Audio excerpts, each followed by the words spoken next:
Hello दोस्तों, कैसे हो? आपका स्वागत है त्रिपान स्टडी सेंटर में। आज जो हम करने जा रहे हैं पॉलिटिकल साइंस का बहुत ही इंपॉर्टेंट चैप्टर, जो कई क्लास के बच्चों के लिए इंपॉर्टेंट रहेगा। चलिए देखते हैं हमारा आज का जो है महत्वपूर्ण टॉपिक क्या है।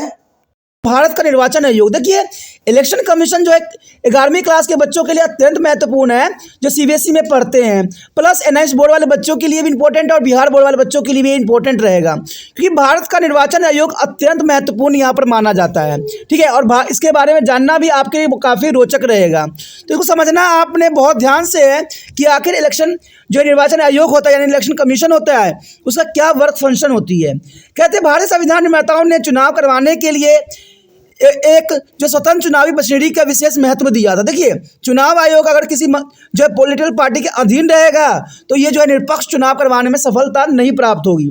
इसलिए जो है निर्माताओं ने, संविधान निर्माताओं ने इस बात पे बहुत ही जोर दिया कि हमें जो है चुनाव करवाने की प्रक्रिया कुछ इस प्रकार से होनी चाहिए जिसमें जो है पार्टियों का कोई भी नियंत्रण न हो। तो इसलिए जो इसको स्वतंत्र बनाया गया। कहते हैं भारत संविधान में एक निर्वाचन आयोग का प्रावधान है जो सभी चुनावों के निष्पक्ष निर्देश और नियंत्रण के लिए उत्तरदायी होता है।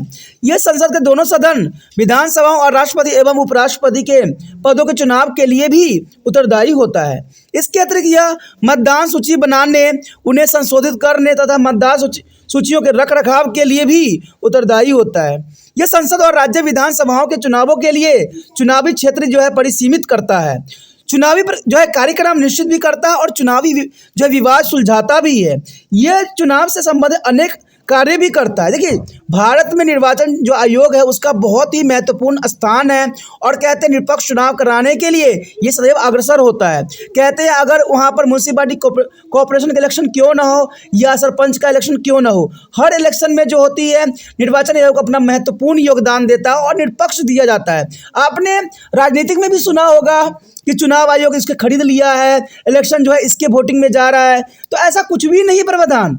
ये आपको सिर्फ नेता लोग मूर्ख बनाने के लिए जो है ऐसे ऐसे भाषण देते रहते हैं और टीवी पे ऐसे ऐसे प्रचार करते रहते हैं कि चुनाव आयोग को तो है बीजेपी ने खरीद लिया, कांग्रेस ने खरीद लिया, आम आदमी पार्टी ने खरीद लिया।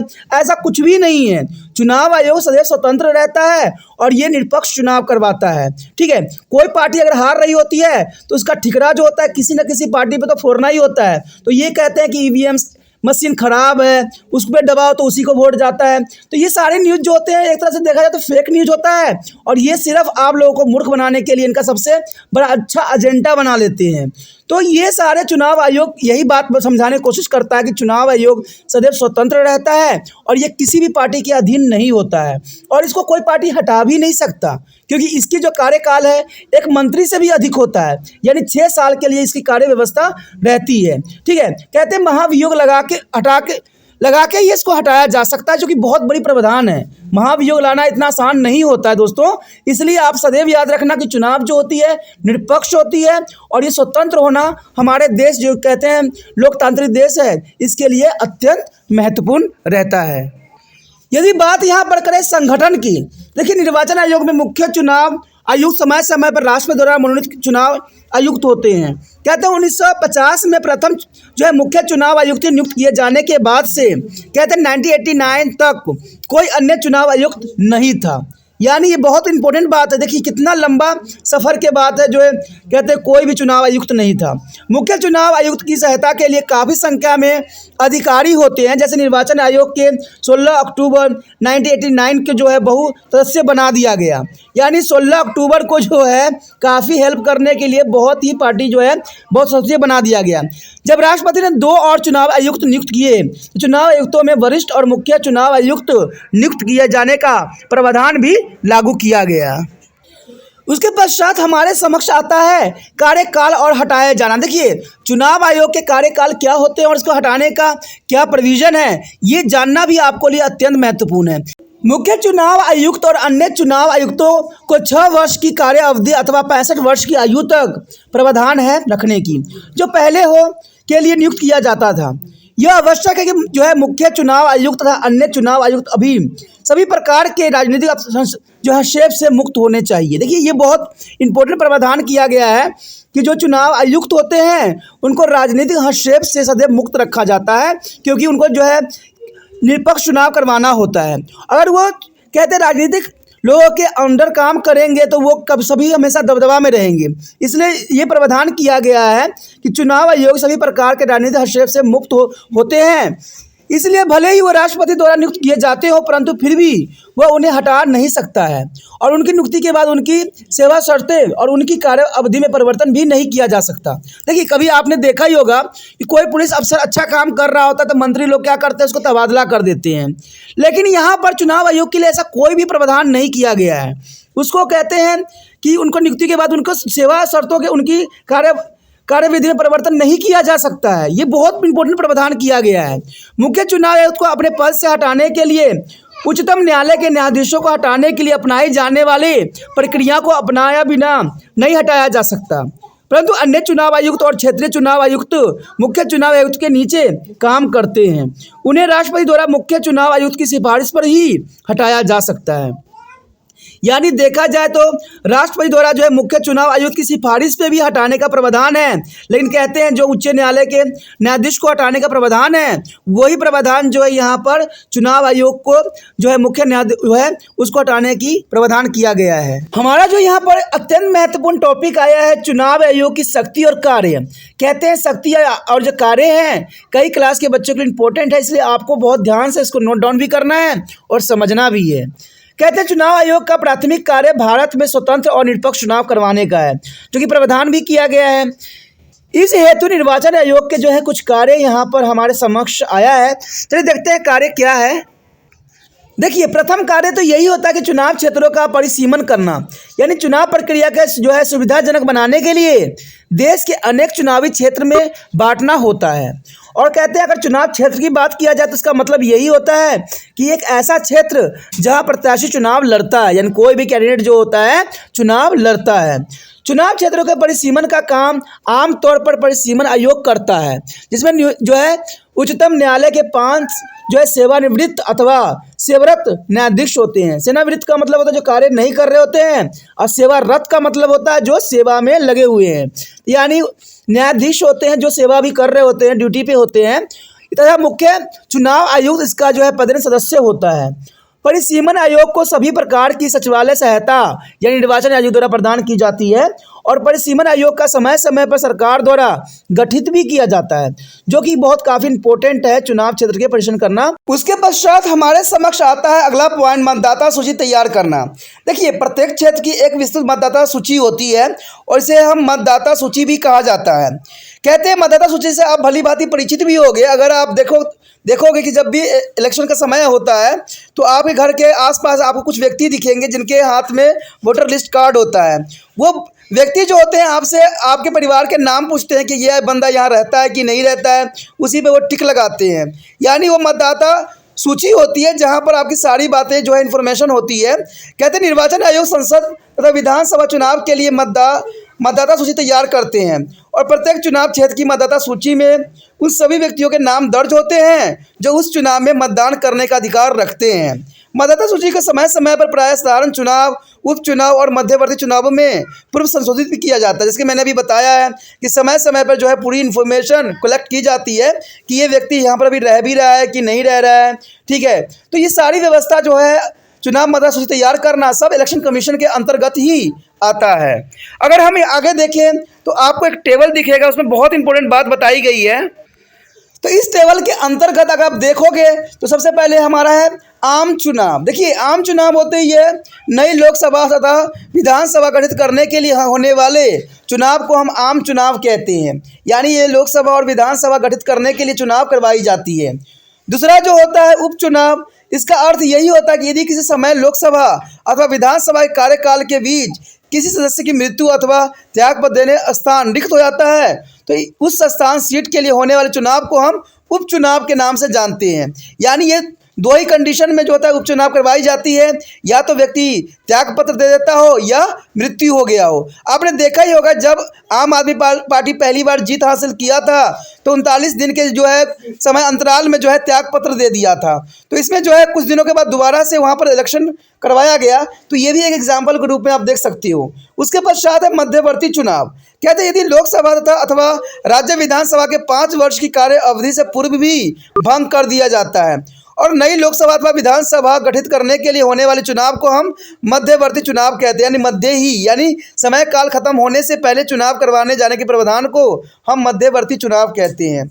यानी कोई चुनाव तब होता है अगर मान लीजिए कोई इमरजेंसी लगा दिया जाता है या सरकार को भंग कर दी जाती है, तो इस अवस्था में जो है मध्यवर्ती चुनाव करवाने का प्रावधान किया गया है। क्योंकि इससे क्या होता है कि मध्यवर्ती चुनाव से वहाँ पर जो होता है, जो भंग हो गया होता है लोकसभा, राज्यसभा, विधानसभा को फिर से गठित करने का ये प्रावधान बनाया गया है। देखा जाए तो यह चुनाव आयोग द्वारा नियुक्त जो है संघाकों द्वारा घर घर जाकर संशोधित किया जाता है। आपने देखा भी होगा कि उस व्यक्ति के पास जो होता है वोटर लिस्ट होता है और समय समय पर सारी बातें और इन्फॉर्मेशन को जो है कलेक्ट करता है, जो कि काफ़ी इंपॉर्टेंट रहता है। और सभी योग्य मतदाताओं का जो है पंजीकृत करना उसका दायित्व होता है। किसी भी व्यक्ति को मतदाता जो है रूप में पंजीकृत किया जा सकता है यदि वो कुछ बातों को जो है योग्यता रखता हो। देखिए, कोई भी व्यक्ति जो मतदान सूची में हो सकता है वो भारत का नागरिक हो, ये सबसे पहली प्रावधान बनाई गई है। उसकी आयु 18 वर्ष का हो चुका हो, ये भी बहुत इंपॉर्टेंट बात रखता है। वह उस चुनाव क्षेत्र का निवासी हो, तभी जो है उसका वोटर लिस्ट में नाम आता है। तो ये 3 बातें जो है होना अत्यंत महत्वपूर्ण है कि आप जो है पंजीकृत के लिए तैयार हो। उसके पश्चात अगली पॉइंट आती है राजनीतिक दलों की मान्यता। देखिए, ये भी चुनाव आयोग का जो है कार्यप्रणाली के अंतर्गत ही आता है कि राजनीतिक दलों को जो है मान्यता देना। कहते हैं निर्वाचन आयोग का जो है एक महत्वपूर्ण कार्य राजनीतिक दलों को अखिल भारतीय, राष्ट्रीय अथवा राज्य यानी क्षेत्रीय राजनीतिक दल के रूप में मान्यता देना भी जो है चुनाव आयोग का कार्य ही होता है।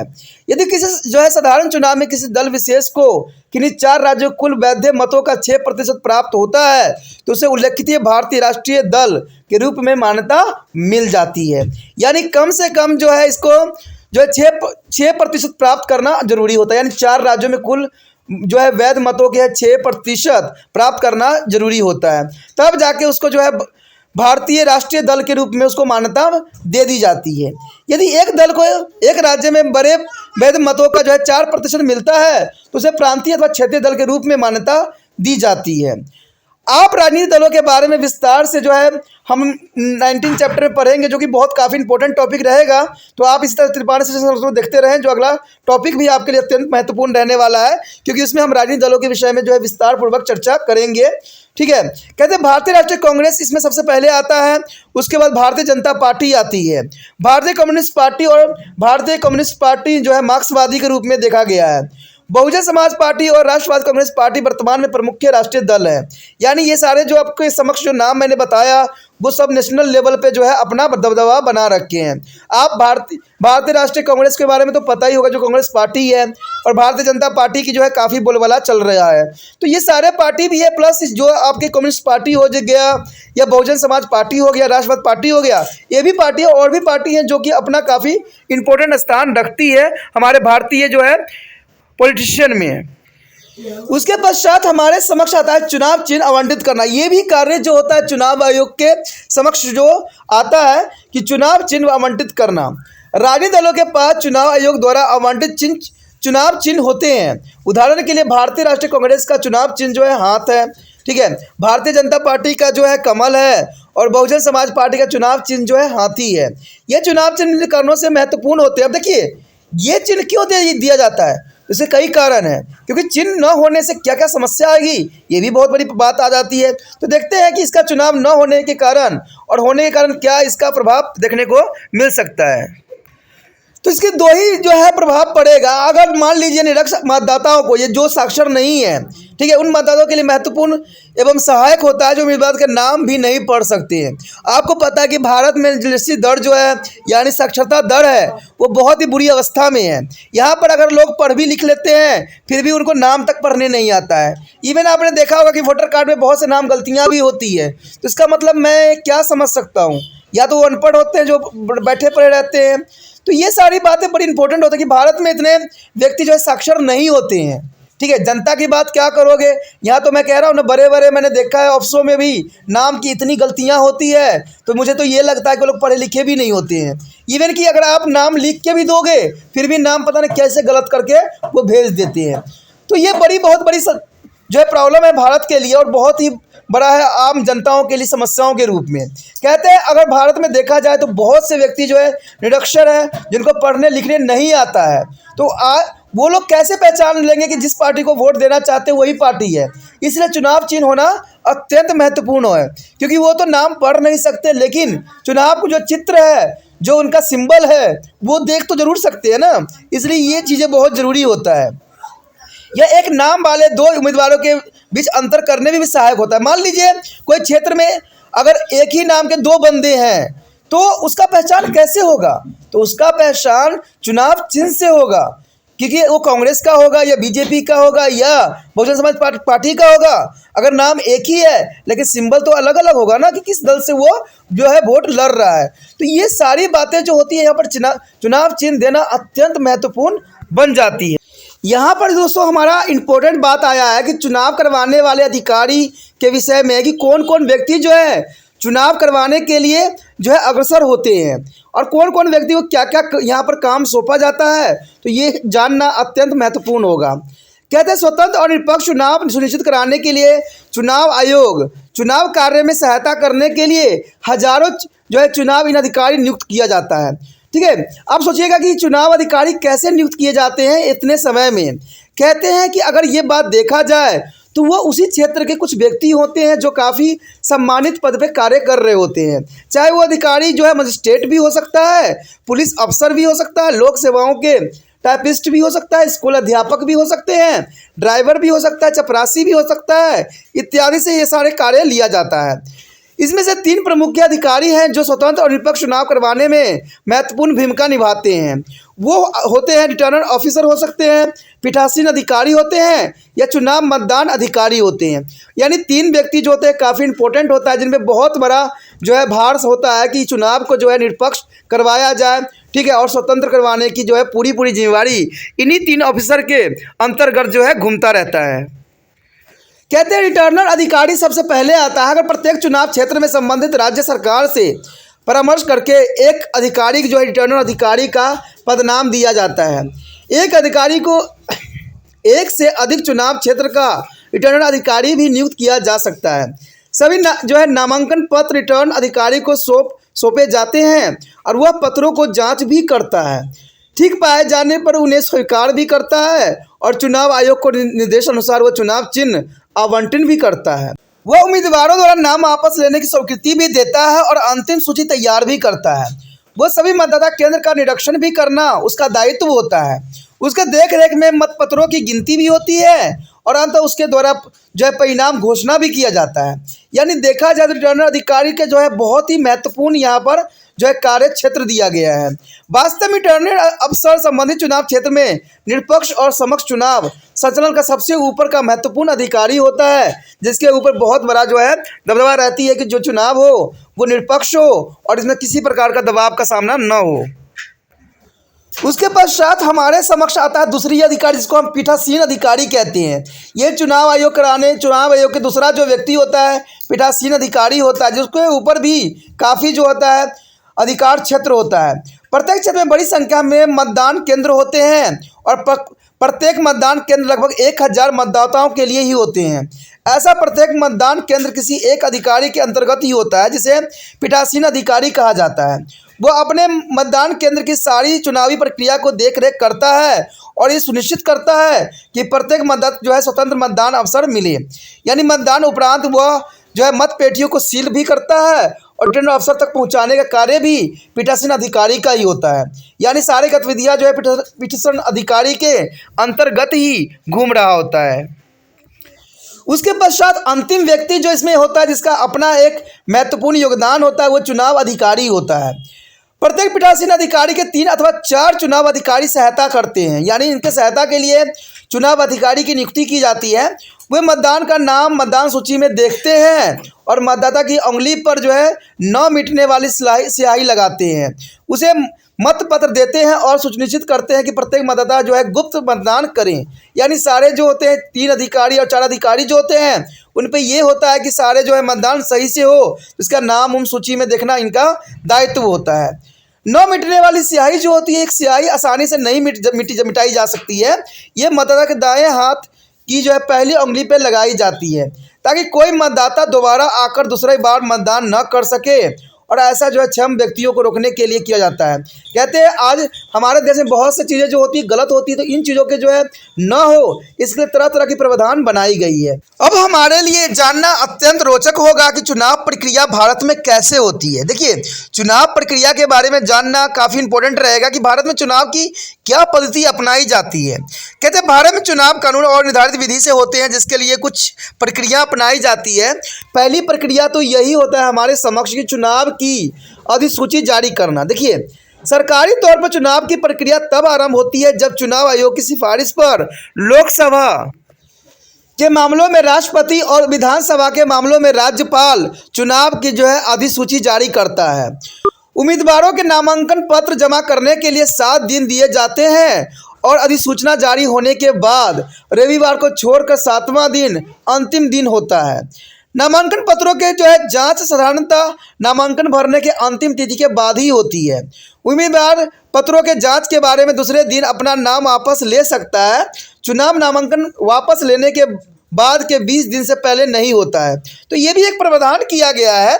अगर हम अगली पॉइंट की बात करें तो नामांकन भरने की विषय होती है। देखिए, दूसरी बात यही आता है कि हम नामांकन कैसे भरें। कहते हैं चुनाव लड़ने के इच्छुक व्यक्ति को एक निर्धारित जो है प्रण पत्र भरना होता है, जिसमें उसे अपना नाम, आयु, डाक का पता और मतदाता सूची में अपना क्रमांक लिखना होता है। प्रत्याशी के नामांकन पत्र को प्रस्तावित तथा समर्थित किन्हीं 2 मतदाताओं जो कि उसी चुनाव में पंजीकृत हों द्वारा किया जाना आवश्यक भी होता है। प्रत्येक प्रत्याशी को शपथ भी लेना होती है और इसके पश्चात नामांकन पत्र को जो है रिटर्न अधिकारी के पास जमा भी कराना होता है। तो ये नामांकन पत्र भरना, इसमें बहुत काफ़ी इंपॉर्टेंट बात आ जाता है। उसके पश्चात हमारे समक्ष जो आता है तीसरा पॉइंट, जिसमें सुरक्षा राशि की बात की जा रही है। देखिए, जमानत राशि भी जमा करना अत्यंत महत्वपूर्ण है। आपने कभी कभी सुना होगा टीवी पे कि जमानत राशि भी जब्त हो गई, तो इसका क्या अर्थ हुआ। ठीक है, ये क्वेश्चन कई बार आता है, जमानत जब्त होने का क्या मतलब होता है। जमानत जब्त का मतलब ये होता है कि जो राशि आपने सिक्योरिटी के रूप में दिया था वो आपको प्राप्त दोबारा नहीं होगा, क्योंकि आपको इलेक्शन में बहुत ही कम वोट प्राप्त हुआ है। तो इसका भी जानना जरूरी, कितना वोट मिलना जरूरी होता है। कहते हैं प्रत्येक उम्मीदवार के नामांकन पत्र भरते समय एक सुरक्षा राशि भी जमा करवानी होती है। लोकसभा के लिए प्रत्येक उम्मीदवार को 10,000 रुपये तथा विधानसभा के लिए 5,000 रुपये की सुरक्षा राशि जमा करानी होती है। तो ये काफ़ी इंपॉर्टेंट है कि लोकसभा के लिए कितने 10,000 और जो विधानसभा के लिए 5,000 चुनाव की जो है राशि निश्चित की गई है। परंतु अगर अनुसूचित जाति और अनुसूचित जनजाति के उम्मीदवारों को लोकसभा के लिए सिर्फ 5,000 रुपया और विधानसभा चुनाव लड़ने के लिए सिर्फ 2,500 रुपया ही सुरक्षा राशि जमा करानी होती है। यदि उम्मीदवार को कुल डाले गए वैध मतों की 1/6 भाग नहीं मिलता है तो सुरक्षा राशि जब्त हो जाती है। देखिए, 1/6 होना जरूरी होता है। अगर आपको 1/6 मिल गया है तो आपके जो पैसा आपने भरा है वो आपको रिटर्न हो जाएगा। अगर 1/6 के नहीं मिलता है आपको तो आपके पैसे जो होंगे रिटर्न नहीं होंगे। यहाँ पर चौथी बात तो इसी बात को दर्शाता है कि चुनाव की जांच और नाम वापस लेने की क्या पद्धति होती है। कहते रिटर्न अधिकारी द्वारा प्राप्त सभी नामांकन पत्रों के चुनाव आयोग द्वारा निर्धारित किए जाने की जांच की जाती है कि भाई कोई प्रॉब्लम तो नहीं है, उम्मीदवार सही भी है कि नहीं। यानी सारे जो होते हैं रिटर्न अधिकारी यहाँ पर जांच पड़ताल करता है। ऐसा ही सुनिश्चित करने के लिए किया जाता है कि सभी पत्र निर्धारित विधि अनुसार भरे गए हों, अर्थात नहीं। इसके साथ जो आवश्यक जो है सुरक्षा जमानत राशि भी जमा करवा दी गई होती है। रिटर्न अधिकारी निम्नलिखित में से किसी एक आधार पर नामांकन पत्र रद्द कर सकता है। देखिए, अगर आपने नामांकन पत्र भरा है तो किसी कारणवश जो होता है वो कुछ इस तरह से कारण बनते हैं जो कि रद्द हो जाता है नामांकन पत्र। पहला तो यही होगा कि यदि उम्मीदवार की आयु जो है 25 वर्ष से कम हो, यानी देखा जाए तो उम्मीदवार की आयु 25 वर्ष से कम होता है तो नामांकन पत्र जो है रद्द हो जाती है।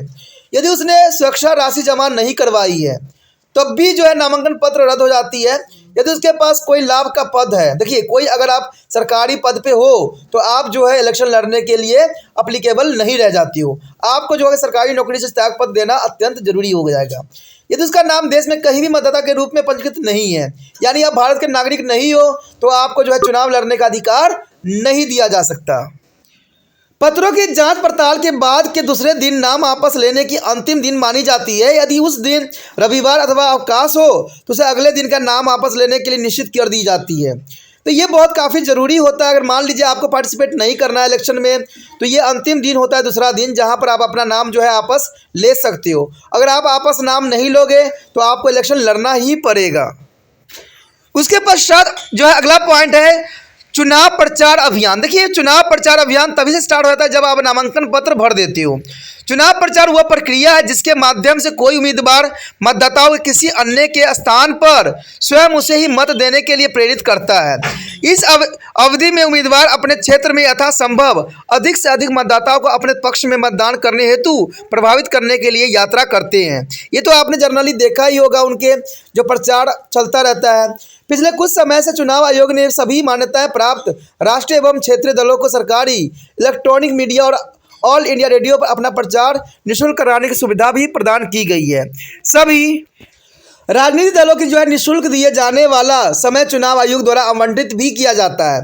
चुनाव प्रचार मतदान के दिन से जो है 48 घंटे पहले रुक जाती है, यानी 48 घंटे पहले ही जब चुनाव होने वाला होता है तो प्रचार को रोक देने की प्रावधान किया गया है।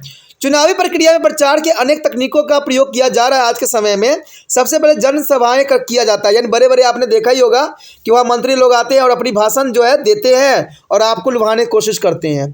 अपने चुनाव जो है घोषणा पत्र के मुख्य मुद्दे को उजागर करने वाले पर्चे भी बांटते हैं चुनाव घोषणा पत्र। आपने देखा ही होगा कि चुनाव घोषणा पत्र यानी मैनिफेस्टो जो होती है वो लोग के द्वारा दी जाती है कि आपको जो है 2000 लीटर पानी फ्री मिल जाएगा, बिजली फ्री मिलेगा, आपको रोड की जो है अच्छी व्यवस्था की जाएगी, सभी सरकारी स्कूल में बच्चों को जो होगा इंग्लिश मीडियम की पढ़ाई होगी, सभी बच्चे जो होंगे अच्छे बन जाएंगे, क्लर्क बन जाएंगे। तो ऐसे से आपके बहुत से जो है लुभावने बातें आपसे की जाती है। आपको इवन की लैपटॉप भी दी जाएगी, आपको साइकिल भी दी जाएगी, आपको मतलब कहते हैं जितना कुछ हो सकता है वो सब कुछ आपको दिया जाएगा, सिर्फ आप एक बार उनको कुर्सी पे बैठा दीजिए।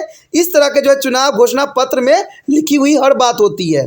आपके क्षेत्र के जो होंगे सारे गड्ढे भर दिए जाएंगे, आपके रोड जो होंगे टनाटन मिलेंगे जहाँ पर एक भी पत्थर आपको नज़र नहीं आएगा। लेकिन कहते हैं ये तो तब होता है जब वो जीतते हैं तभी करते हैं, अगर नहीं जीतते हैं तो सब के सब धरा के धरा ही रह जाता है। कहते हैं सभी पार्टी इसी प्रकार के जो है लुभावने वादे करते हैं जिसमें जो होता है जनता को जो है एक तरह से देखा जाए तो दाना देने के ही बराबर ही होता है। तो ये होता है जिसके विषय में हम आगे जो है जो अगले चैप्टर में भी करेंगे, जहाँ जानेंगे कि इनकी क्या क्या घोषणा पत्र में सम्मिलित होता है। तो घोषणा पत्र में सम्मिलित तो ये सारी बातें ही होती है जो मैंने अभी बताया है। ठीक है, बताने का तरीका जैसे भी हो, कहते हैं आजकल इसी तरह से दी जाती है ना, कोई भी व्यक्ति जो होता है ना दुखी ही हो जाता है। आप अगर देखोगे कोई भी क्षेत्र में इनकी जो वादे होते हैं वो कभी भी पूरे नहीं होते हैं। अब पूरा होते होते वो 5 साल लगा देते हैं। जब इलेक्शन का दिन होता है तो धड़ाधड़ सब काम करवाने लग जाते हैं। तो ये एक बहुत बड़ी भारत के लिए विडंबना है कि ये लोग अपने कार्य जो है सुचारू रूप से नहीं करते हैं। इवन कि आपको भी इस समस्याओं का सामना करना पड़ सकता है। मैंने भी बहुत सी घटनाएं देखी जो मुझे बहुत ही अफसोस होता है। दिल तो करता है कि वो सारी चीज़ें आपसे शेयर करूं, लेकिन कहते हैं करना संभव नहीं है, क्योंकि क्या कहते हैं ये बड़े बड़े लोगों से कौन जो है 2-4 हाथ करेगा, ये संभव ही मेरे लिए नहीं है। ठीक है, कहते हैं दल की जो है प्रभावशाली व्यक्ति द्वारा जो है घर घर जाकर वो निवेदन भी करते हैं। आपने देखा ही होगा जब इलेक्शन के टाइम आता है तो जो ये लोग जो होते हैं आपके घर भी पहुंच जाते हैं और आपके नमक रोटी भी खाने को तैयार हो जाते हैं। ये तो जनरली आपने देखा ही होगा, इसमें दो राय तो है नहीं। विभिन्न राजनीतिक नेताओं के भाषणों को जो है प्रसारित टीवी पर भी दिखाया जाता है और टीवी पर भी इनके जो है अच्छे अच्छे भाषण को जो है लोगों तक पहुंचाया जाता है। उसके बाद जो है अत्यंत महत्वपूर्ण यहाँ पर टॉपिक रहता है वो है आदर्श आचार संहिता। देखिए उनके लिए भी आचार संहिता का प्रावधान किया गया है कि वो आचार संहिता में ही अपना जो है चुनाव प्रचार करें। चुनाव प्रचार की अवधि में राजनीतिक दलों तथा चुनाव लड़ने वाले उम्मीदवारों से राजनीतिक दलों की आपसी सहमति के आधार पर चुनाव आयोग द्वारा तैयार की गई आदर्श आचार संहिता का पालन करने की अपेक्षा की जाती है। चुनाव आयोग द्वारा चुनाव कार्यक्रम जो घोषित होने के साथ यह लागू हो जाती है और आचार संहिता निम्नलिखित प्रकार के होते हैं। अब देखिए कौन कौन से जो है आचार संहिता जो है चुनाव आयोग ने यहाँ निर्धारित किया है। तो पहली तो यही है कि राजनीतिक दलों और चुनाव लड़ रहे प्रत्याशी उम्मीदवारों को चुनाव प्रचार के लिए धार्मिक स्थानों का प्रयोग करना नहीं चाहिए, यानी धार्मिक चीज़ों का प्रयोग करना सही नहीं होता है। लेकिन अगर आप देखोगे इलेक्शन में तो सबसे पहला तो वो धार्मिक चीज़ों का पर ही प्रहार करते हैं, यानी उनको पता है कि अगर धर्म पे उन्होंने विजय पा लिया तो इलेक्शन भी जीत लिया। तो ये लेकिन इलेक्शन कमीशन के द्वारा बनाया गया प्रावधान है जिसमें वो धार्मिक स्थानों का प्रयोग नहीं कर सकते हैं। उसके पश्चात जो है चुनाव प्रचार हेतु दिए गए भाषण विभिन्न धर्मों, जाति, भाषाएं इत्यादि संबंधित रखने वाले, विभिन्न समुदाय के बीच घृणा पैदा करने वाले नहीं होना चाहिए। देखिए, आचार संहिता में बहुत अच्छी बात बताई गई है कि घृणा पैदा करने वाला कोई भी समुदाय के लिए विचारधारा नहीं होना चाहिए, लेकिन इसके विपरीत होता है। आपने देखा होगा कि जितने भी पार्टी होते हैं धर्म के ऊपर ही भाषण देते हैं, जाति के ऊपर ही भाषण देते हैं या भाषा के आधार पर ही भाषण देते हैं, ठीक है। लेकिन फिर भी कहते हैं कि इनको तो कहते हैं पर्चा जो है इलेक्शन कमीशन की तरफ से मिलता है, लेकिन इसका कोई भी प्रतिक्रिया देखने को नहीं मिलता है। चुनाव के लिए सरकारी मशीनरी का प्रयोग नहीं किया जाना चाहिए। यह भी बात बहुत इंपॉर्टेंट होता है कि चुनाव के लिए सरकारी मशीनरी का उपयोग नहीं करना चाहिए, यानी सरकारी कोई भी चीज़ हो उसको इस्तेमाल करना इसमें वर्जित किया गया है। लेकिन कहते हैं ये सारी बातें जो है जो कहते हैं अधूरा सा महसूस होता है, क्योंकि इलेक्शन में जितने भी हो सकते हैं होते हैं सब सरकारी मशीनरी का ही उपयोग कर रहे होते हैं और इसमें कोई भी उनका रोक टोक नहीं रहता है। लेकिन फिर भी जो है यहाँ पर इलेक्शन कमीशन ने इस पर आचार संहिता के रूप में जो है सरकारी मशीनरी का उपयोग के लिए जो है निषेध कर रखा है। चुनाव की तिथि घोषणा होने के बाद कोई भी नई योजनाएं घोषित नहीं की जा सकती है और कोई नई परियोजना शुरू भी नहीं किया जा सकता है। ये भी बहुत काफ़ी इंपॉर्टेंट होता है कि जैसे चुनाव की घोषणा होती है आप कोई भी रोड या सड़क नहीं बनवा सकते, कोई भी कार्य जो है आप नहीं कर सकते हो, क्योंकि ये चुनाव के अंतर्गत गलत होगी, क्योंकि आप उस समय लुभा रहे होगे व्यक्तियों को। तो इसलिए चुनाव आयोग ने ये घोषणा किया है कि कोई भी परियोजना शुरू नहीं किया जा सकता या कोई भी योजना की घोषणा नहीं किया जा सकता इलेक्शन के दौरान। कोई भी जनसंचार के साधनों का जो है पक्षपातपूर्ण ढंग से जो दुरुपयोग नहीं कर सकता है, यानी जनसंचार का उपयोग करना यहाँ पर दुरुपयोग नहीं किया जा सकता है। लेकिन आपने देखा ही होगा इवन इलेक्शन के टाइम कोई भी साइड आप खोलोगे वहाँ पर इलेक्शन की जो है प्रचार जरूर मिलती है। तो कहते हैं कुछ बातें जो होती हैं अधूरी होती है और कुछ बातें जो होती है सिर्फ किताबी बातें ही रह जाती है, वास्तविक चीज़ों में ये सब चीज़ देखने को नहीं मिलता है। उसके पश्चात हमारा आता है जो अगली पॉइंट है खर्च की जांच पड़ताल। देखिए, इसमें चुनाव आयोग ने यह भी प्रावधान किया है कि आपको कितना खर्च करने की जरूरत पड़ता है चुनाव में। यदि चुनाव आयोग सभी मान्यता प्राप्त राष्ट्रीय प्रांतीय दलों को अपने प्रचार के लिए जो है सीमित समय और निःशुल्क जो है सुविधाएं प्रदान करती है, परंतु इसका यह अर्थ नहीं है कि राजनीतिक दल अपने प्रचार पर कुछ खर्च नहीं करते हैं। राजनीतिक दल और उम्मीदवार अपने प्रचार अभियान पर बहुत पैसा खर्च करते हैं और खर्च की गई राशि जांच करने का अधिकार चुनाव आयोग का होता है। संसदीय और विधानसभाओं के चुनाव में खर्च करने की एक निश्चित सीमा होती है। प्रत्येक उम्मीदवार को चुनाव परिणाम घोषणा के बाद जो है 45 दिनों में अपनी चुनावी खर्च का लेखा जोखा जमा कराना होता है। त्रुटि पाए जाने पर अथवा किसी भी उम्मीदवार द्वारा निश्चित सीमा से अधिक खर्च किए जाने पर चुनाव आयोग उचित कार्रवाई कर सकता है और जो है विजयी उम्मीदवार का अयोग्य भी घोषित किया जा सकता है अथवा उनके चुनाव रद्द भी किया जा सकता है। अब देखिए यहाँ पर बहुत बड़ी बात बता दी गई है, अगर समझना आप सोचोगे समझोगे तो बहुत बड़ी बात है कि कोई व्यक्ति, अगर आपने देखा होगा चुनाव में जो है पैसे जो है पानी की तरह बहाई जाती है, ये आपको भी समझ है और ये मुझे भी समझ है। आपने देखा होगा कि इवन चुनाव लड़ने के लिए लोग जो है 10 करोड़ के घर भी अपना बेच देते हैं और ये 10 करोड़ जो होते हैं रात के टाइम बांटे जाते हैं, ये आपको भी पता है। रात के टाइम जो होता है घर में उनके पेटी चली जाती है, तो ये सब आपको भी नॉलेज है। यहाँ पर चुनाव आयोग ने ये प्रावधान किया है कि अधिक से अधिक खर्चा जो है खर्च करने का जो है प्रावधान नहीं है। अगर उसमें कोई व्यक्ति अगर त्रुटि पाई गई तो उसको जो है चुनाव आयोग द्वारा जो है दंडित भी किया जा सकता है या उसका उम्मीदवारी जो है अयोग्य भी घोषित किया जा सकता है। अब देखिए, कोई अगर अयोग्य घोषित हो जाता है जीतने के बाद, वो भी पैसे के लिए, तो वो कौन व्यक्ति होगा जो अपना पैसा जो खर्च किया है पूरा ब्यौरा देगा? कोई भी नहीं देगा, क्योंकि जब इलेक्शन जीत चुका है तो उसको अधिक ब्यौरे देने के क्या अर्थ रह जाता है, क्योंकि उसने 5 साल में उसे 5 गुना तो कमा ही लेना है। तो ये भी सरकार की तरफ से या चुनाव आयोग की तरफ से बहुत विडंबना वाली बातें हैं कि उन्होंने विजय उम्मीदवार को अयोग्य घोषित कर देते हैं। चलिए, अयोग्य घोषित तो आप कर देते हो तो कौन उम्मीदवार जो है अपना पूरा सच्चाई का डिटेल देगा? लेकिन अगर देखा जाए वास्तविकता में तो हर एक जनता जानती है कि ये लोग कितने पैसे बहाते हैं चुनाव में। कहते हैं चुनाव तो बड़े बड़े कंपनी से भी पैसे ली जाती है और जिसका फ़ायदा जो है उनको बाद में दी जाती है। तो कहते हैं हम लोग आंख बंद करके नहीं बैठे हुए, हम भारत के नागरिक हैं, हमें इन सब बातों की समझ है। लेकिन फिर भी यहाँ पर चुनाव आयोग के जो खर्च की जांच पड़ताल करना स्वाभाविक सी बात रहती है। उसके पश्चात हमारे समक्ष अगला पॉइंट है मतदान, गिनती और परिणाम घोषणा करना। मतदान कराने के लिए प्रत्येक चुनाव क्षेत्र में बहुत बड़ी संख्या में मतदान केंद्र बनाए जाते हैं और प्रत्येक चुनाव केंद्र में जो है पीठासीन अधिकारी का अधिकार होता है और उसके अधीन कई चुनाव अधिकारी काम भी कर रहे होते हैं। मतदाता गुप्त रूप से एक कक्ष में मतदान करता है ताकि कोई अन्य व्यक्ति न जा पाए कि उसके किसके पक्ष में मतदान किया है। इसे गुप्त मतदान भी कहा जाता है। कई बार एग्जाम में आ जाता है कि गुप्त मतदान क्या होता है। तो आप देखोगे कि हम कोई भी मतदाता होता है वो गुप्त ही मतदान करता है। मतदान के उपयुक्त जो है मत पेटियों की जो है उम्मीदवारों के एजेंटों की उपस्थिति में सील भी किया जाता है और एजेंट यह सुनिश्चित करते हैं कि किसी मतदाता को जो है मतदान के अधिकार से वंचित नहीं किया गया। शर्त यह है कि मतदाता निर्धारित समय सीमा में मतदान के लिए आए, तो ये काफ़ी अच्छा रहता है, तभी जो है मतदान कर सकता है। उसके पश्चात हमारा जो है बहुत इंपॉर्टेंट टॉपिक आया है इलेक्ट्रॉनिक वोटिंग मशीन। देखिए ईवीएम के बारे में जानना अति रोचक होगा कि ईवीएम जो है कैसे आया और इसका क्या प्रावधान है और इससे हमें क्या जो है सुविधाएं मिल रही है। कहते हैं चुनाव आयोग ने स्वतंत्र और निष्पक्ष चुनाव सुनिश्चित कराने के लिए जो है छेड़छाड़ से मुक्त इलेक्ट्रॉनिक वोटिंग मशीन का प्रयोग किया है। प्रत्येक मशीन में एक क्षेत्र से सभी उम्मीदवारों के नाम और चुनाव चिन्ह होते हैं और एक मशीन में अधिकतम 16 उम्मीदवार के नाम आ सकते हैं। यानी एक मशीन में केवल 16 उम्मीदवार के नाम ही आते हैं। यदि संख्या जो है 16 से अधिक हो जाए, बढ़ जाए, तो एक से अधिक मशीन का उपयोग किया जा सकता है। यदि उम्मीदवारों की संख्या बहुत अधिक हो तो जो है मत पत्र द्वारा प्रयोग किया जा सकता है। मतदान को अपनी पसंद के उम्मीदवार को मत देने के लिए उचित बटन दबाना होता है। जैसे ही बटन आप दबाओगे मशीन उसके बाद अपने आप बंद हो जाता है। तब दूसरे मतदान की बारी आती है। मशीन द्वारा काम करवाना आसान है और उसके प्रयोग में मत पत्रों की जो है मत पेटियों का प्रयोग नहीं किया जा सकता है।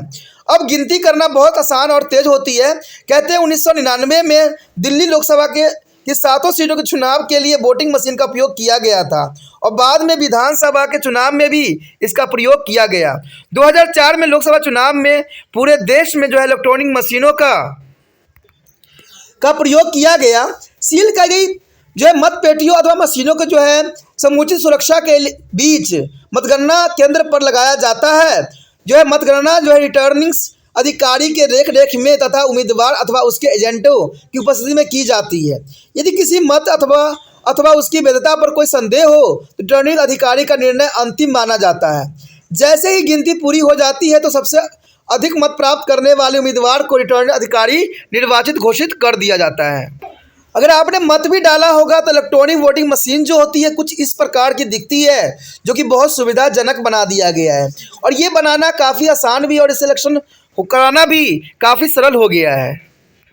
उसके पश्चात है पुण्य मतदान। यदि मतदान के सभी समय किसी मतदान केंद्र पर असामाजिक तत्व कब्जा कर लेते हैं तो चुनाव आयोग पूरे क्षेत्र में अथवा कुछ मतदान केंद्र पर पुण्य मतदान करने का आदेश भी दे सकता है।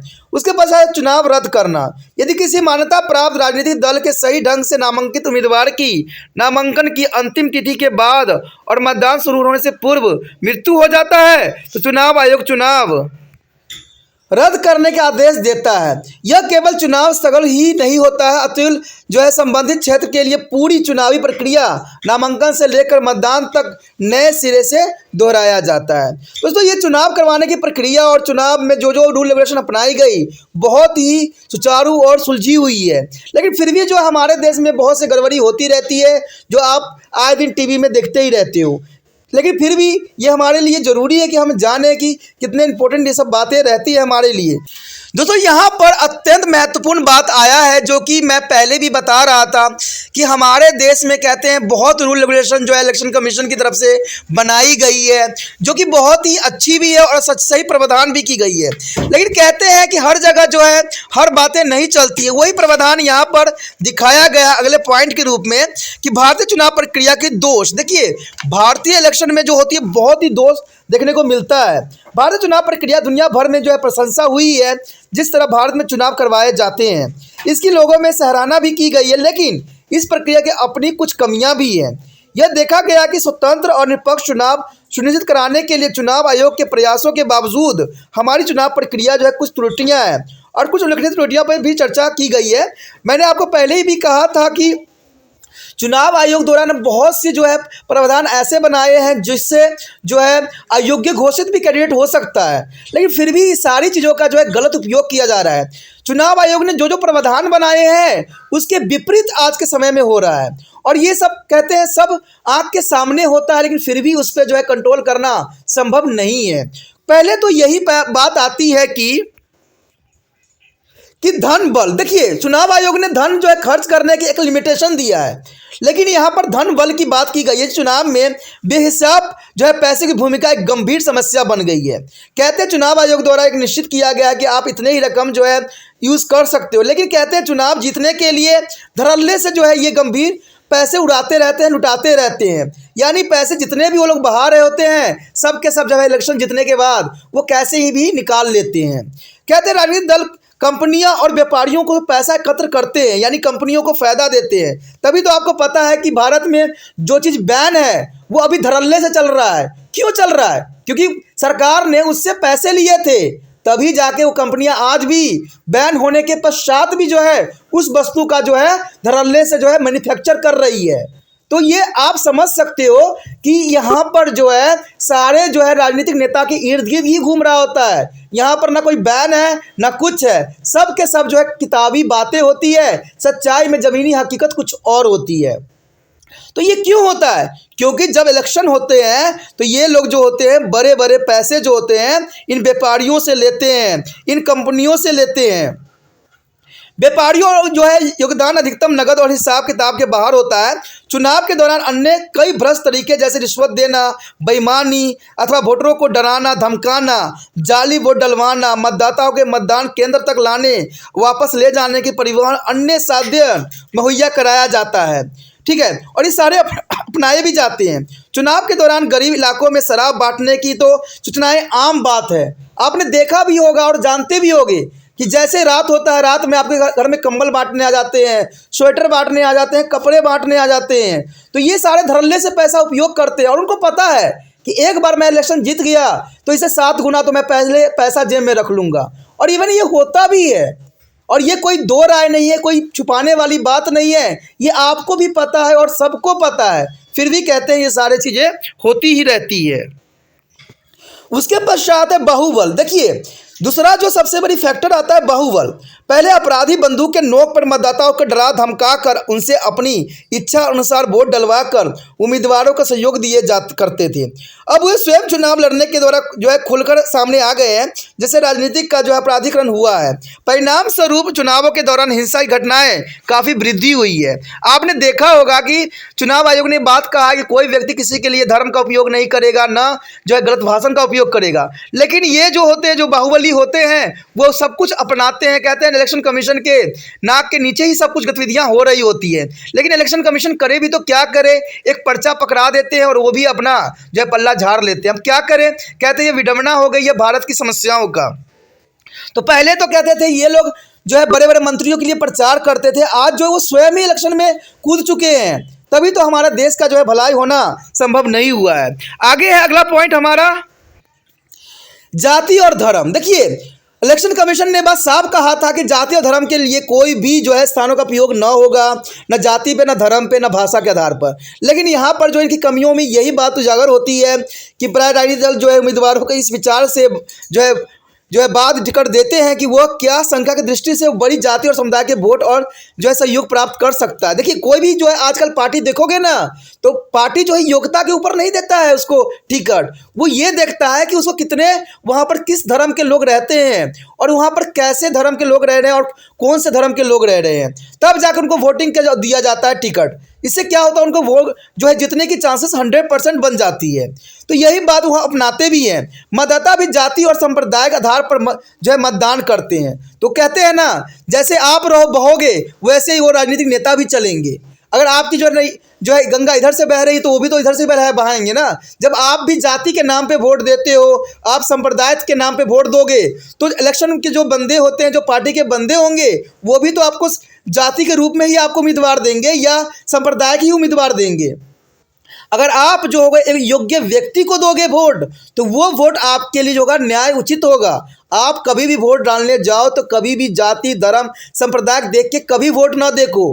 आपने देखना है कि कैंडिडेट की क्या योग्यता है, क्या उसके पास सोच विचार है, समझ है, क्या आपके लिए वो खड़ा हो सकता है, तब जाके वोट डालो। आप कभी भी भाषा, जाति, संप्रदाय के आधार पर या डर से कभी भी वोट न डालो। ये बहुत बड़ी प्रावधान करना है आप लोगों ने।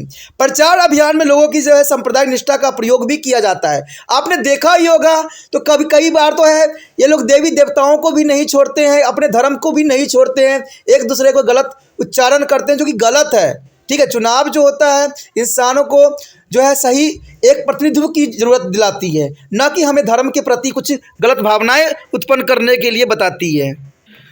उसके पश्चात हमारे समक्ष सरकारी मशीनरी का दुरुपयोग। देखिए, चुनाव आयोग ने साफ कहा था अपने जो लिस्ट में कि कोई भी सरकारी मशीनरी का उपयोग करना वैध माना जाएगा चुनाव में। लेकिन यहाँ पर देखिए वही है त्रुटियाँ जो मैं पहले भी चर्चा किया था कि सरकारी मशीनरी का ये लोग जो है खुल के दुरुपयोग करते हैं। सभी राजनीतिक दलों के पास संसाधनों तक पहुँचने का सबसे आसान अवसर नहीं होते हैं। सत्तारूढ़ दल जो है सदैव विपक्षी दलों से बेहतर स्थिति में होता है। आमतौर पर वह आरोप लगाता है कि सत्तासीन दल सरकारी मशीनरी का दुरुपयोग करने से नहीं हिचकिचाते हैं। इन सब कारणों से हिंसा, मत केंद्रों पर कब्जा करना, बेईमानी, जाली मतदान, मत पत्रों में पेटियों की बलात्कार छीन ले जाना, वाहनों को में आग लगा देना जैसी घटनाएं आपको आम देखने को मिलती है, जिसके फलस्वरूप लोगों का चुनाव पर जो है विश्वास कम होता जा रहा है। तो विश्वास तो सही में कम होगा। कहते हैं ना, हम अगर अच्छे उम्मीदवार को चुन के भेज रहे हैं तो वो अगर आग लगा देते हैं, अगर ईवीएम मशीन को तोड़कर फेंक देते हैं, तो जो है सही प्रत्याशी कैसे प्राप्त होगा। तो ये बहुत ही बड़ी जो है भारत के लिए चुनौतियां हैं। इन चीज़ों का अगला टॉपिक जो होगा, इन चुनौतियों को हम कैसे सामना करें उसके विषय में होगा। चलिए देखते हैं क्या है टॉपिक आगे। अब यहाँ पर देखा जाए, जैसे कि हमने चुनाव आयोग द्वारा दी गई निर्देशों का जो है लोगों द्वारा यानी प्रत्याशी द्वारा खंडित किया जाना यानी दोष था। अब जो है इसमें चुनाव में हम कुछ सुधार करके चुनाव की जो है गरिमा को हम आगे बढ़ा भी सकते हैं। कहते हैं ये दोष जो उत्पन्न किया गया है, जो इसकी दोष हैं, वो बहुत ही गलत है, जो भारत में एक बहुत बड़ी जो है डेमोक्रेसी के लिए घात का भी विषय बन उठता है। लेकिन फिर भी अगर हम देखा जाए तो चुनाव सुधार करके जो है कई मायने में इन चीज़ों को जो है बदलाव किया जा सकता है। कहते हैं लोकतंत्र चुनाव पर जो है प्रक्रिया में जनता के विश्वास को जो है पुनर्स्थापित करने के लिए क्रमश 1974 और 1990 में विशेष रूप से चुनाव सुधार की योजना का अध्ययन और सिफारिश करने के लिए नियुक्ति भी की गई थी। इसमें तारकुंड समिति द्वारा अनेक जो है सुधारों की सिफारिश भी की गई थी। इन सिफारिशों में से कुछ को लागू भी किया जा चुका है। देखिए दोस्तों, बात बहुत इंपॉर्टेंट ये आता है कि चुनाव, देखिए जब तक चुनाव सुधार नहीं होगा, जब तक जनता को हम ये विश्वास नहीं दिलाएंगे कि आपके द्वारा चुना गया व्यक्ति ही वास्तविकता में सिलेक्ट हो रहा है, ना कि जो धन के लिए लालच दे के, पानी के लालच दे के, बिजली के लालच दे के ही जो बंदा आगे चुना गया है। क्योंकि जनता में विश्वास पैदा करना बहुत जरूरी है। अगर आज देखा जाए तो अमीर वर्ग के लोग जो होते हैं वो इलेक्शन में कभी भी पार्टिसिपेट करना पसंद नहीं करते हैं। आज देखा जाए तो गरीब लोग ही जो है लालच में आके जो है इलेक्शन में पार्टिसिपेट कर रहे हैं। अगर आप देखोगे, अगर आप इसके निरीक्षण भी करोगे या अगर आप जांच पड़ताल भी करोगे, तो ये आप पाओगे कि अमीर लोगों में इतना इंटरेस्ट आज के समय में नहीं रह गया है इलेक्शन के लिए। जैसे अमेरिका में भी इलेक्शन के लिए जो लोगों का जो है बहुत ही जो है विचारधारा गिर चुका है, क्योंकि उनका मानना है कि दो पार्टी वहाँ पर भी होती है तो उन्हीं में से किसी एक पार्टी की जो है मेजोरिटी बन जाती है। तो भारत में भी यही बात सोचा गया है कि भाई जिस पार्टी के पास पैसे हैं, धन दौलत है, वही पार्टी जो है जीतेगी। इसलिए बड़े व्यक्ति जो है कभी पार्टिसिपेट नहीं करते हैं। जब कहते हैं, और जो गरीब लोग हैं इसलिए पार्टिसिपेट करते हैं कि सरकार या तो उनको वोटिंग के रिगार्डिंग जो होता है घर आवास देते हैं, या बहुत सी सुविधाएं जो होती है वोटिंग करने पर ही उनको प्राप्त होती है। इसलिए गरीब लोग जो है बढ़ चढ़ के पार्टिसिपेट करती है। लेकिन भारत ऐसे नहीं बन सकता है आगे, और नहीं ये आगे चलने के लिए जो सशक्त बन सकता है। इसके लिए अमीर हो चाहे गरीब हो चाहे कोई भी व्यक्ति हो, सबका जो है इलेक्शन में पार्टिसिपेट करना अत्यंत महत्वपूर्ण रह जाता है। और इसके लिए जो है चुनाव में सुधार करना और जो गलत चीज़ें हैं उनको हटा के निकालना, यही सबसे बड़ी प्राथमिकता होनी चाहिए। कहते हैं हम तो चाहते हैं कि ऐसा ही हो जिसमें कोई तरह का जो है भेदभाव ना हो और इलेक्शन जो है फ्री और स्वतंत्र हो, और इसमें किसी तरह के जो है गलत प्रावधान जो है सम्मिलित ना हो। जैसे कि हमने पीछे भी पढ़ा था, जो बुराइयां थी, जो कुरीतियां थी, उसको समाप्त करना अत्यंत महत्वपूर्ण माना गया है। तभी जो है अमीर से लेकर गरीब व्यक्ति तक भी इसमें जो है इलेक्शन में पार्टिसिपेट करेंगे और देश के जो है सही जो है डेमोक्रेसी बनाने के लिए अग्रसर होंगे। इसीलिए कहते हैं बहुत से सिफारिश हुआ और बहुत से रूल रेगुलेशन भी इस पे लागू किया गया है। वास्तव में उस समय के मुख्य चुनाव आयुक्त टी.आर. शोसन की अध्यक्षता में चुनाव आयोग ने स्वतंत्र और निष्पक्ष चुनाव कराने के लिए कई नए उपायों भी अपनाया गया। कहते हैं अब तक लागू किए गए कुछ सुधार निम्नलिखित थे जिसके बारे में आपको जानना चाहिए। पहला सुधार तो यही था कि मतदान की आयु जो 21 वर्ष से घटाकर 18 वर्ष कर दी गई थी। इससे वोटरों की संख्या में वृद्धि हुई तथा देश में युवाओं में विश्वास प्रकट किया, क्योंकि हम कहते हैं कि भारत जो है युवाओं का देश है। कहते हैं युवा ने अपने प्रत्याशी को चुनने के लिए सदैव ही कहते हैं अपने बुद्धि का इस्तेमाल किया है। चुनावों की अमृता से न लेने वाले कई उम्मीदवारों को चुनाव लड़ने से रोकने के लिए सुरक्षा राशि भी बढ़ा देना एक अन्य बड़ा परिवर्तन देखने को मिला है। तो कहते हैं ये बहुत ही बड़ी बात और इम्पोर्टेंट रहता है। यहाँ पर जाली मतदान और जो है बोगस मतदान के उन्मूलन के लिए फोटो पहचान पत्र भी शुरू किए गए हैं। फोटो जो है पहचान पत्र के रूप में रखना बहुत ही जरूरी है, क्योंकि आपको पता ही कि पहले के समय में बोगस वोट अधिक दिया करते थे, कोई भी किसी के नाम से वोट दे देते थे। तो इसलिए जो फोटो लगाना भी जो है सही भी मान्यता में सही भी रहा है। जाली मतदान करना जो है कहते हैं ये प्रावधान बन गई थी, जिसकी वजह से जो बाहुबली व्यक्ति होता था या पैसे वाला होता था या कहते हैं गलत रास्तों पर चलने वाला व्यक्ति होता था, वो चुनाव जो होता था बहुत आसानी से जीत जाता था। इवन कि अभी के समय भी ऐसा देखने को कई क्षेत्र में आपको मिला होगा, जो कि बहुत बड़ी विडंबना है। कहते हैं अगर देखा जाए तो और भी सुधार के रूप में देखा गया कि इलेक्ट्रॉनिक वोटिंग मशीन का प्रयोग शुरू होने से मतदान केंद्र पर जो है कब्जा करने, हेराफेरी और जाली मतदान संभव नहीं हो सकेगा। आपने देखा ही होगा कई फिल्मों में जो होता है वहाँ पर हेरा फेरी भी होती है, बॉक्सों की कब्जा भी कर लेते हैं और जाली मतदान भी करने लग जाते हैं। लेकिन वोटिंग मशीन से ये होता है कि सारी जो इन्फॉर्मेशन होती है इलेक्ट्रॉनिक माध्यम से जो है संरक्षित कर ली जाती है। ठीक है, कहते हैं ईवीएम के प्रयोग से कुछ समय बाद चुनाव करवाने के खर्च को कम करने तथा गिनती के समय बेईमानी घटना भी कम हो गई। तो ये बहुत बड़ी बात इंपॉर्टेंट थी कि ईवीएम मशीन का इस्तेमाल करने से जहां जो है समय का जो है बचत हो गई, बहुत से व्यक्ति चुनाव देने के लिए भी बहुत जल्दी फास्ट भी हो गया और कहते बेईमानी की घटनाएं भी कम होने लग गई। लेकिन फिर भी देखा जाए तो आपने टीवीओं में देखा ही होगा कि हर एक पार्टी जो होता है दूसरे पार्टी पे आरोप प्रत्यारोप लगाते ही रहते हैं कि इन्होंने वोटिंग जो है ईवीएम मशीन में छेड़खानी किया है, ईवीएम मशीन को अपने फेवर में किया है। इवन कि आपने देखा भी होगा कि कुछ साल पहले जो है ईवीएम्स के टेस्ट भी करवाए गए थे, ठीक है, लेकिन इसमें जो रिजल्ट आई सारे फॉल्स आई कि जो भी पार्टी गलत इल्ज़ाम लगा रहे हैं वो सारे फर्जी हैं। कहते हैं जहां पर वो लोग जीत जाते हैं वहां कहते हैं कि सब मशीन सही था, और जहां पर वो लोग नहीं जीतते हैं वो कहते हैं कि मशीन में कुछ गड़बड़ी थी, मशीन एक पार्टी के लिए काम कर रही थी। तो ये लोगों को सिर्फ बेवकूफ़ बनाने का इनका जो है एक फार्मूला बन गया है। उनको पता है कि ऐसे करके ही वो अपने जो है पत्ता झाड़ सकते हैं। तो ये बड़ी बात घटनाएं हैं, लेकिन फिर भी जो है इलेक्शन कमीशन की बुद्धिमत्ता के कारण ही आज जो है बहुत कुछ सुधार में यहाँ पर देखने को मिला है। कुछ डाले गए मतों की संख्या तथा गिनने गए मतों की संख्या में अंतर मिलने पर रिटर्निंग अधिकारी सीधे चुनाव आयोग को सूचना दे सकता है। ऐसी रिपोर्ट मिलने पर चुनाव आयोग किसी विशेष जो है मतदान केंद्र पर हुए चुनाव को अवैध घोषित भी कर सकता है। ये भी प्रावधान किया गया है और नए चुनाव तिथि की निश्चित कर सकता है अथवा उसे पूरे चुनाव क्षेत्र का जो है चुनाव रद्द कर सकता है। देखिए ये बहुत अच्छा प्रावधान बनाया गया है कि लोगों को विश्वास दिलाने के लिए कि हम जो है डेमोक्रेसी कंट्री में रहते हैं, यहाँ पर जो है लोकतंत्र है और लोकतंत्र की सदैव ही विजय होती है। चाहे जो मर्जी जितने भी मर्जी लोग कर ले, कहते हैं ना आखिर में जो जीत होती है हमेशा सच्चाई की ही जीत होती है। तो यही बात चुनाव आयोग भी सिद्ध करने की यहाँ पर कोशिश किया है, जो कि बहुत इंपॉर्टेंट बात थी। दोस्तों इसी के साथ हमारा ये चैप्टर जो था खत्म हो जाता है। आगे का चैप्टर जो होगा पार्टियों के विषय में होगा, जो अत्यंत महत्वपूर्ण होगा, तो उसको देखना आप नहीं भूलिएगा, ठीक है। और ये तब देख पाओगे जब चैनल को सब्सक्राइब करोगे। दोस्तों यहाँ पर दो बातें मैं हमेशा रखना चाहता हूँ और रखता भी हूँ कि जितना हो सके इस वीडियो को जो है दूसरे बच्चों तक शेयर करना, जिससे वो एग्जाम में अच्छे से अच्छे अंक प्राप्त कर ले, अपनी समझ से जो है एग्जाम लिख सके। क्योंकि एक बार अगर इस वीडियो को आप देखोगे तो ये कई मानने में आपको फायदा पहुंचाएगा, क्योंकि जहां पर आपको आवाज़ों के थ्रू समझाया जाता है वही जो है अक्षर का डिस्प्ले भी होता है, जहां से आप अपने नोट डाउन भी कर सकते हो।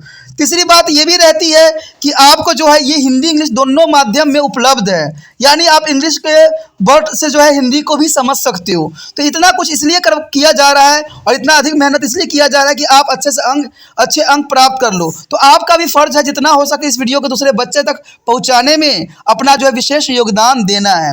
अगर पहली बार वीडियो देख रहे थे तो इसको सब्सक्राइब करके रखना भी, सेव करना भी आपके लिए फ़ायदे में रहेगा, क्योंकि बाद में अगर आप तिरपान स्टडी सेंटर को सर्च करोगे तो वो शायद जो है गूगल कर से करो चाहे आप यूट्यूब पे करो तो वो त्रिपुरा लिखा हुआ आएगा, तो आपको शायद तिरपान स्टडी सेंटर का फ़ायदा नहीं मिल पाएगा। लेकिन अगर वही सब्सक्राइब करके रखिएगा चैनल तो इसका जो है सारे वीडियो का नोटिफिकेशन जो होगी मिलती रहेगी समय समय पर। और प्लस अगर आपको कोई भी वीडियो देखना है तो आप इसके चैनल पे जाके इसके वीडियो के ऑप्शन में देख सकते हो। यहाँ पर सभी वीडियो जो है बहुत आसान तरीके से उपलब्ध रहेगा। जो भी वीडियो आपके क्लास के लिए इंपॉर्टेंट रहेगा उस वीडियो को देख के जो है अपने अच्छे अंक प्राप्त करने के लिए अग्रसर भी हो सकते हो।